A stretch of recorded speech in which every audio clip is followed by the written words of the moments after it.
Hey guys, JV here with Level Up Gaming, welcoming you to our weekly news show where we pick our favorite bits of video game news over the past week and share them with you. First off, we have to talk about the Nintendo Switch. There was a huge showcase reveal last night, live stream across the world, and then a Nintendo Treehouse live stream this morning as well, talking about some of the new games, ARMS, talking about the hardware, and a lot of other things. So the big takeaways, of course, are that the console is coming out on March 3rd, 2017, which is only 7 weeks away. That is a lot sooner than I expected personally, and it's going to come out at $300 US in North America. That's around where I thought this console was going to be priced at. Of course, the Wii was more expensive, and that was over 10 years ago, and now we're seeing a lower price, which is kind of interesting, and it kind of makes sense. A lot of the focus of the Switch reveal, I guess you can't call it a reveal, the showcase is on hardware. So they were showing off a lot of the motion sensors, stuff you can do with the Joy-Con controllers, and it was really goofy. I watched the entire thing with my friends, and we found it to be very, very goofy. The 5 big launch titles, I guess you could say, I'm only counting those that are actually new games because there's a lot of games that have already been released that are just being re-released, are 1-2 Switch, which is a game where you don't look at the screen, but you play with a friend cooperatively. It's kind of like the Wii Sports of the Nintendo Switch. That's going to be an interesting title. There's Has Been Heroes, Snipper Clippers, Super Bomberman R, and of course Zelda, Legend of Zelda Breath of the Wild is really the big launch title. If we're being honest, that is the one that is going to drive the sales for the Switch right on launch. Of course, we should also note that Breath of the Wild is coming to the Wii U as well, so people that don't want to take the leap and grab the Switch can just play it on their Wii U's. Of course, there are other games to look forward to. There's Super Mario Odyssey, which is coming holiday of 2017, and Mario Kart 8 Deluxe comes out in April, and this really blew my mind. At the end of April, we're going to get Mario Kart 8 Deluxe, which is essentially just a port from the Wii U, and it's not coming on launch. And this game came out, it will be 3 years ago by the time it comes out, almost 3 years ago. So I found that to be really weird that they're not releasing Mario Kart 8 on launch with the Switch. ARMS, which is a really unique game. I actually saw some gameplay on the Treehouse live stream, and it wasn't as bad as I thought it was, but definitely not a game that's going to sell the console for me. That's coming out sometime in spring of this year. So my big takeaway with the Switch is kind of in line with the rest of the internet. It's kind of like mild disappointment. Of course, it depends on who you ask, but I really wasn't blown away. If I compare this to a Nintendo conference and a console and a reveal that I was blown away by, you know, I look at the Wii, and the Wii back in 2006 was just, it was huge. Everyone was blown away by the hardware. That was the big thing. Of course, Nintendo Switch is going to do something that no other console has done. It's going to transition from a home console to a mobile console. The problem is, I'm speaking personally for me, mobility has no value for me because I'm a working adult, I work at home. I don't leave my house, let's be honest, unless I have to. So that's just me. I'm not speaking for everyone, but mobility has very little value for me. And personally, the hardware for the Switch really doesn't blow me away again like the Wii did. I mean, I have this great memory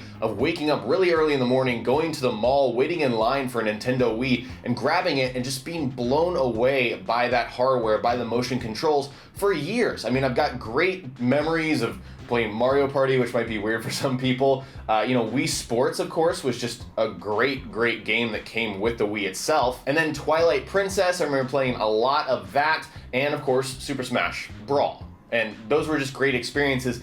Right now, I just can't see that with the Switch. It may be we're talking about this in a year from now, and Super Mario Odyssey comes out, it's great. Breath of the Wild was just fantastic, and that kept people entertained until these other games came out. But right now, I just don't see that from a Switch. If they did have that new Super Mario game and Mario Kart and Zelda at launch, that might have sold the Switch to me on launch. But right now, I'm definitely someone who's going to be cautious, wait, see how this thing pans out, see how other people like their Switches, and then I might get on board and go ahead and get one. Of course, I also have an incentive for myself. Nintendo really is a stickler on YouTube videos. I can't make content from Nintendo games because they will claim your video. They will flag it immediately, and that just doesn't make sense for me and my business personally. So that is a little bit of a factor, I will admit, but what I've seen is not enough for me to just, go ahead and buy the console. One final point I want to make, I think this is a great console for people that are just fans of Nintendo. If you love Nintendo, if you've been waiting for this next Zelda game,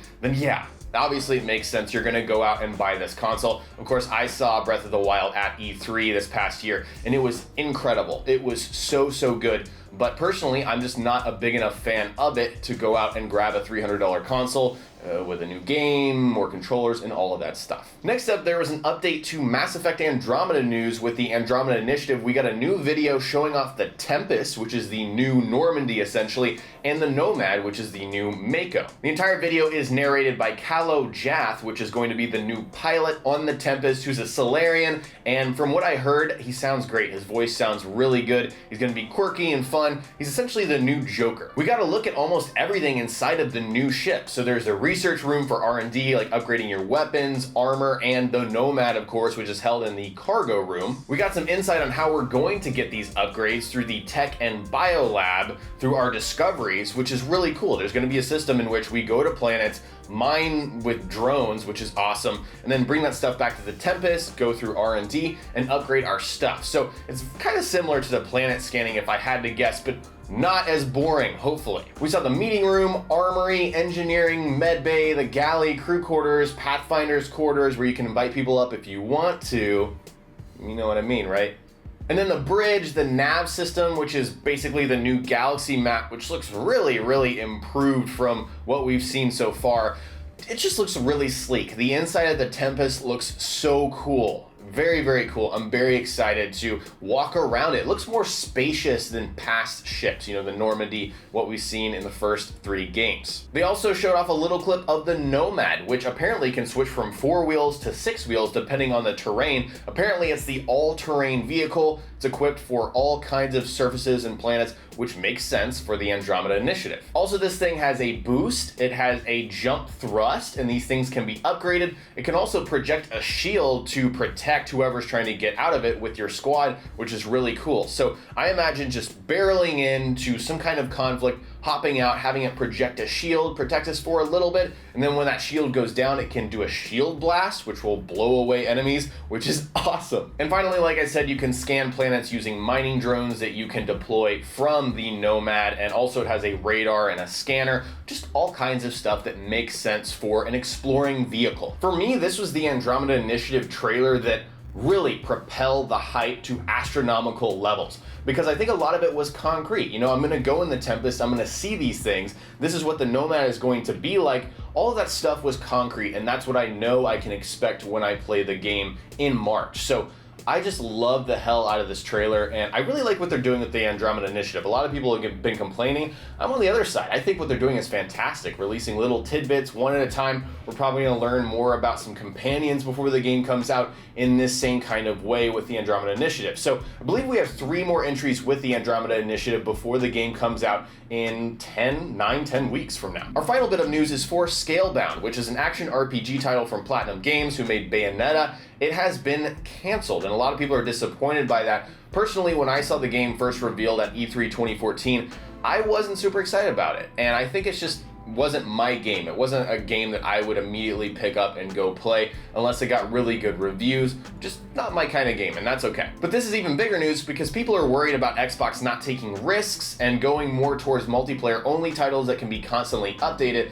So you pay $60, you get the game, and then the game is constantly updated. You get that value from the game being updated over time. And personally, for me, I'm not sure if that's a grand concern.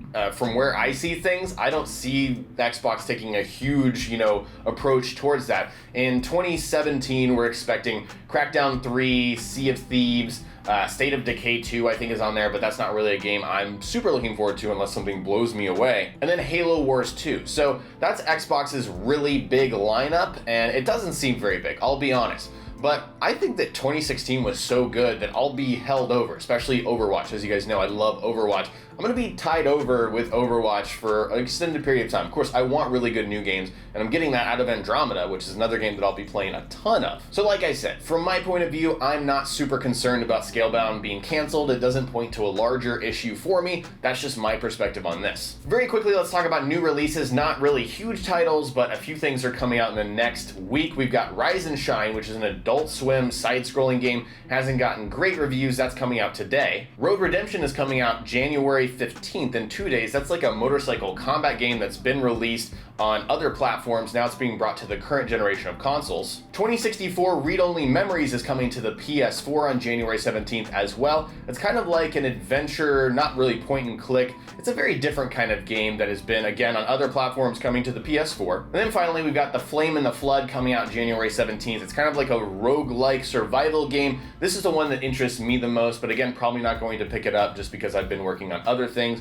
So that's it for the new releases, not really anything big. Some of the bigger releases are going to be coming next week. So I'd like to hear from you guys in the comment section below. Are you getting the Nintendo Switch on launch, and why? And I kind of explained why I'm not getting it on launch, but I might get it in the future. But I'd love to hear from you guys. What are you thinking? Share in the comment section below. Follow us on Twitter, Facebook, and Instagram for constant updates on when we're uploading new content. Check out our website at levelupgmg.com, where you'll find complete libraries of every single video we upload moving into the future. Also, if you're feeling generous, consider supporting us further through our Patreon. Becoming a patron allows you to engage with us further and unlock exclusive content like monthly Q&A videos. So visit our Patreon if you'd like to learn more. If you enjoyed this video, hit the like button and click subscribe if you haven't already for more tips and tricks and gaming related videos. Thanks so much for watching, and we'll see you next time here on Level Up Gaming.